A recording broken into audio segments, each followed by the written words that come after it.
Prezados irmãos, louvado seja nosso Senhor Jesus Cristo, para sempre seja louvado em nossa Mãe, Maria Santíssima.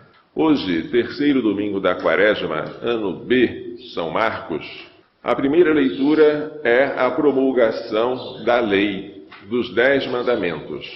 A lei é gravada em 2 tábuas de pedra. Ela é entregue a Moisés. Moisés lê ao povo.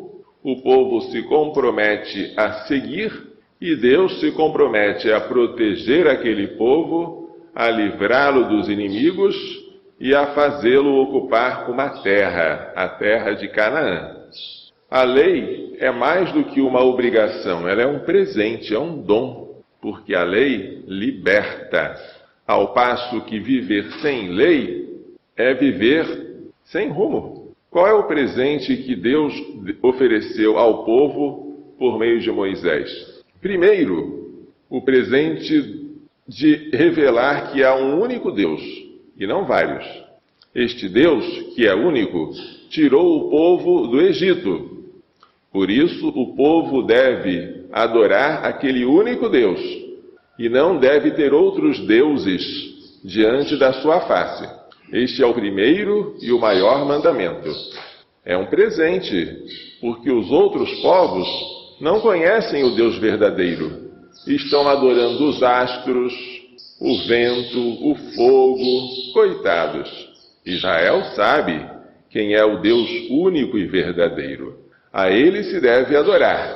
Não se deve jurar falso usando o nome dele. Não se deve tomar o nome do Senhor em vão. E deve-se fazer repouso durante um dia da semana para prestar culto ao Senhor. Naquele dia, deve-se renunciar ao trabalho e ao lucro que o trabalho traria para ficar em repouso, prestando atenção ao Senhor e ouvindo o Senhor falar. Estes 3 primeiros mandamentos referem-se diretamente a Deus. Os outros referem-se ao próximo, a começar pelo pai e a mãe. 4º mandamento: honra teu pai e tua mãe, com uma promessa, para que se prolonguem os teus dias na terra que o Senhor teu Deus te dará.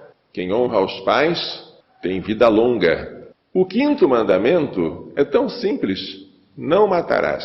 A vida pertence a Deus e é sagrada. A vida é intocável. O 6º mandamento é parecido com o 9º. O 6º diz: não cometerás adultério, para respeitar o matrimônio. O 9º proíbe desejar a mulher do próximo. O 6º proíbe o adultério, que é um ato externo. O 9º proíbe o desejo. O 7º mandamento é parecido com o 10º. O 7º diz não furtar. O 10º diz não cobiçar as coisas alheias. Furtar é um ato externo. Cobiçar é algo interior, é um desejo. Deus proíbe o furto, que é um pecado contra a justiça, e proíbe a cobiça, que já é um pecado cometido no coração. E o 8º mandamento é o mandamento que nos manda ser verazes, de não levantar falso testemunho contra o próximo, não dizer mentiras. Podemos, e às vezes devemos, ficar em silêncio, mas tudo que falarmos tem que ser verdade. Assim, em 10 mandamentos, simples, fáceis de decorar, Deus resumiu o que Ele deseja que o seu povo faça. Os mandamentos são a glória de Israel. Será que há uma outra nação que tenha leis tão sábias quanto estas que o Senhor teu Deus te deu? Assim perguntava Moisés ao seu povo. E nós, cristãos, temos esses mandamentos que não foram abolidos por Jesus, mas foram levados ao seu cumprimento. O mandamento de não matar agora proíbe até irritar-se contra o irmão. O mandamento de não cometer adultério proíbe até olhar para a mulher com mau desejo. Assim, Jesus não veio abolir a lei, nem os profetas, mas veio cumpri-la.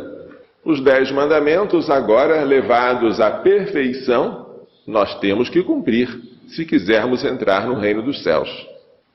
E se alguém disser, mas você é diferente, a resposta sua deve ser, é verdade, eu não sou qualquer um, eu tenho a Deus por Pai. Eu tenho por norma de vida o Evangelho. Eu sigo os mandamentos levados à perfeição por Jesus Cristo. Como eu não sou do mundo, embora eu esteja no mundo, eu sou diferente do mundo, eu sou uma luz neste mundo, eu sou um sal nesta terra, e o mundo me estranha e me odeia, como odiou Jesus. Para mim, isso é até uma glória. O Salmo 18 fala da maravilha que é a lei do Senhor. A lei do Senhor é perfeita. Ela é um conforto para a alma. Os preceitos do Senhor são precisos, são uma alegria ao coração. Os mandamentos do Senhor são brilhantes, para os olhos eles são uma luz. A segunda leitura é tirada da primeira carta de São Paulo aos Coríntios e fala da cruz, fala de Cristo crucificado. Quando São Paulo esteve na cidade de Corinto, uma cidade grande, cheia de gente de toda parte, cheia de vícios, de prostituição, de idolatria, São Paulo não se intimidou. Ele não quis saber de outra coisa a não ser Jesus Cristo e Jesus Cristo crucificado. Os judeus pediam milagres, sinais milagrosos. Os gregos, acostumados à filosofia, estavam em busca de sabedoria, queriam argumentos para serem convencidos de alguma coisa. Nós, porém, diz São Paulo, pregamos Cristo crucificado. Para os judeus é um escândalo, e para os gentios, para os gregos, é uma insensatez, é uma loucura. Mas para os que são chamados, tanto judeus como gregos, esse Cristo é poder de Deus e sabedoria de Deus. A cruz não parece poder, parece fraqueza. Jesus está lá parecendo um derrotado. A cruz não parece sabedoria, parece loucura. Mas o que é dito insensatez de Deus é mais sábio do que os homens. E o que é dito fraqueza de Deus é mais forte do que os homens. Observar os mandamentos, para nós, cristãos, só é possível olhando para Cristo crucificado. Porque olhando para Ele a gente entende que não apenas não se deve matar, deve-se dar a vida, como Ele deu. Não apenas deve-se evitar o adultério, deve-se morrer pela esposa, porque Jesus é o esposo que morreu pela igreja. Não apenas deve-se evitar o falso testemunho, deve-se seguir a verdade que é Cristo, porque a graça e a verdade vieram por Jesus Cristo. Na cruz, todos os mandamentos recebem um significado novo, porque em Cristo crucificado nós entendemos quanto Deus amou o mundo e entendemos como nós devemos fazer se quisermos obter a glória que Cristo, como homem, recebeu ressuscitado. Temos que passar pela renúncia de nós mesmos, pelo carregar a cruz e pelo seguimento de Jesus. Porque quem quiser conservar a sua vida vai perdê-la. Mas quem perder a sua vida por causa dele, conservá-la-á para a vida eterna. O Evangelho fala hoje do episódio de Jesus indo a Jerusalém e expulsando do templo os vendedores. Vendedores de quê? De bois, de ovelhas e de pombas. Para quê? Para servirem de vítimas para os sacrifícios que eram oferecidos. Era um comércio sagrado. Havia também quem trocava moedas. Para quê? Porque para você comprar e vender animais precisava de moedas. Não é pecado comprar, nem vender, nem trocar moedas. Mas por que Jesus ficou tão inflamado de ira santa?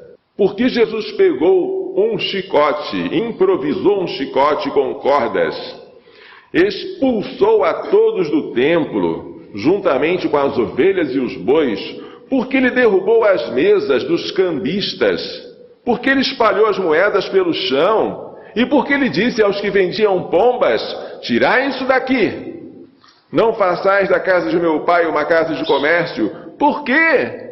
Porque o lugar estava errado.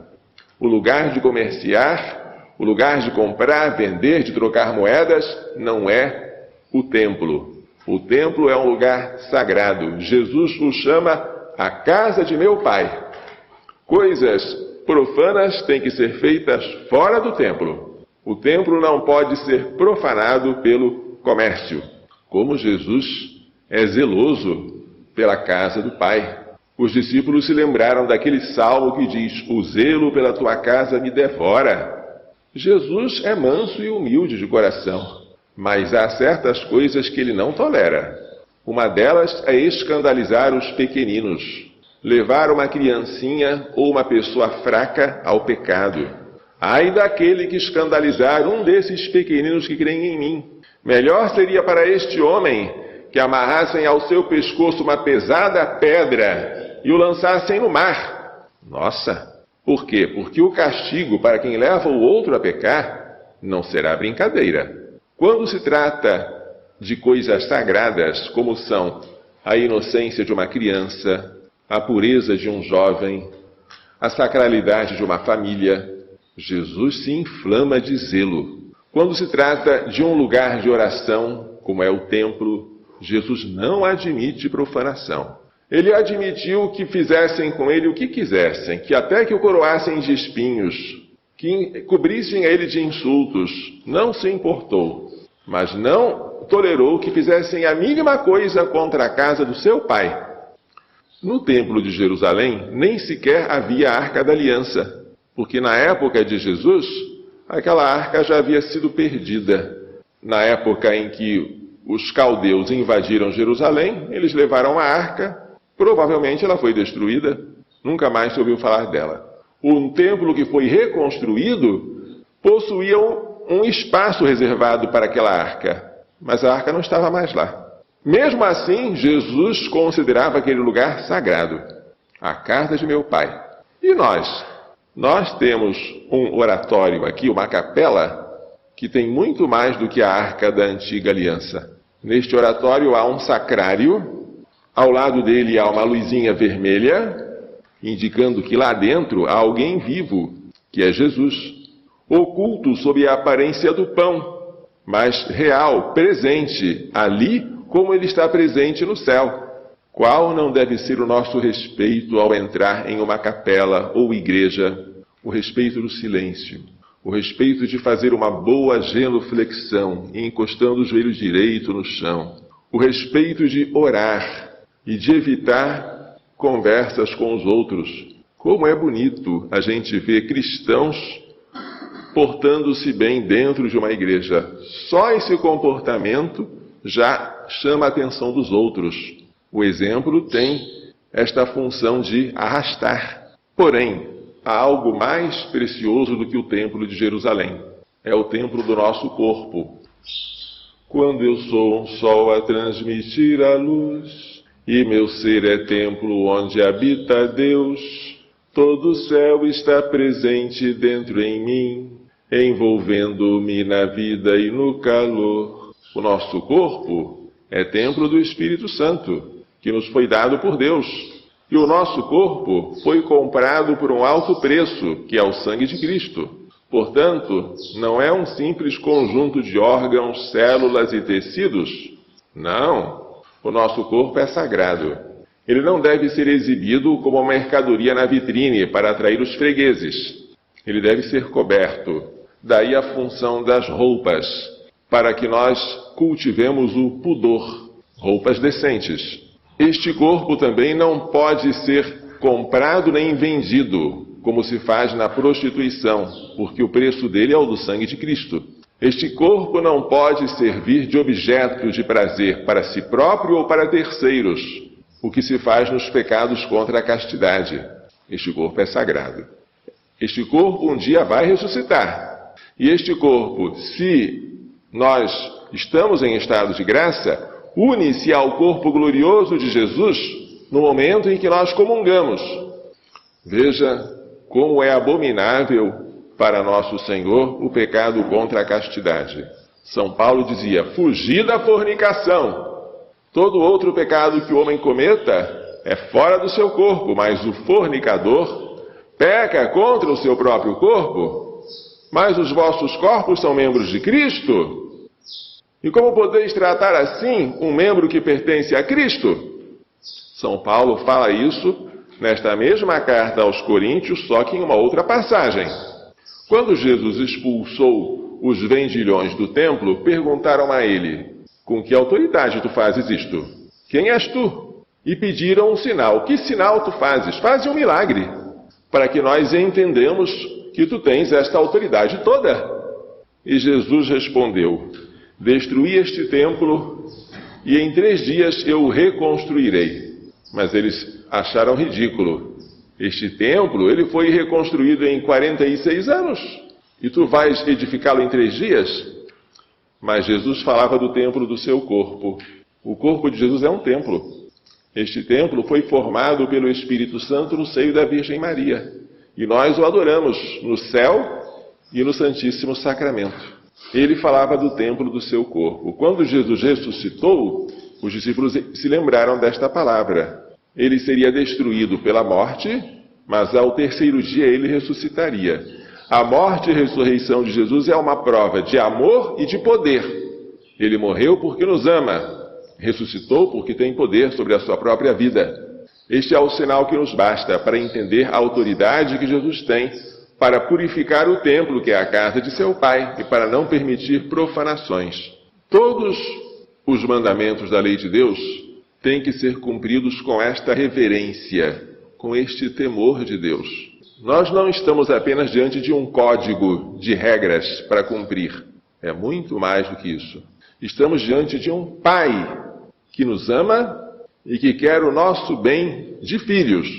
Por isso, a gente cumpre os mandamentos porque ama o nosso Pai, muito mais do que por medo de um castigo, medo do inferno. O nosso medo é desagradar a Ele, é não fazer o que mais agrada a Ele. E os mandamentos são para nós um presente, não um fardo. Eles são a nossa glória. Estes mandamentos levados à perfeição por Cristo, temos que cumpri-los. Todos os santos cumpriram os mandamentos. Todos. Se nós quisermos entrar na vida, que faremos?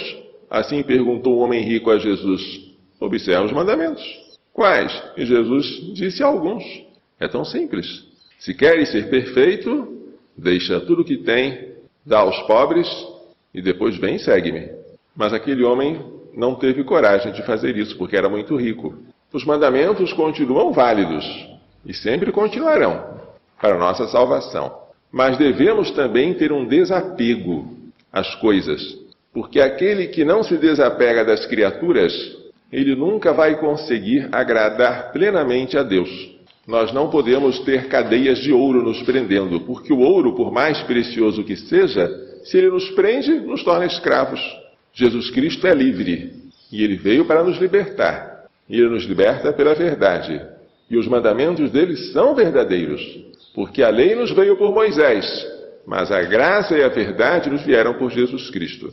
Se nós tivermos o hábito de orar e de participar dos sacramentos que nos comunicam a graça, esses mandamentos se tornarão para nós suaves. Suaves, porque nós não cumpriremos sozinhos. Cumpriremos com Deus em nós, mas para isso temos que estar em estado de graça. Temos que nos aproximar regularmente de uma boa confissão, receber a absolvição dos nossos pecados e fazer propósitos de melhorar. Isso vale para todos nós, sobretudo neste tempo de Quaresma. Que Maria Santíssima nos faça entender e pôr em prática as lições desta liturgia. Louvado seja nosso Senhor Jesus Cristo. Para sempre seja louvado em nossa Mãe, Maria Santíssima.